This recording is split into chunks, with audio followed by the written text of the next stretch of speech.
Hari ini saya mencoba untuk menyempatkan diri mengambil video perkembangan terbaru burung anakan butbut.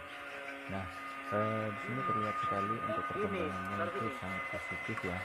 Dari segi bulu itu sangat rapi dan juga bagus, dan juga untuk kesehatannya ini ketiga burung ini sangat sehat ya. Nah, untuk penlolohannya di sini saya menggunakan fur ayam full dari waktu pertama saya pengambilan dari sarangnya itu saya full pakai fur ayam.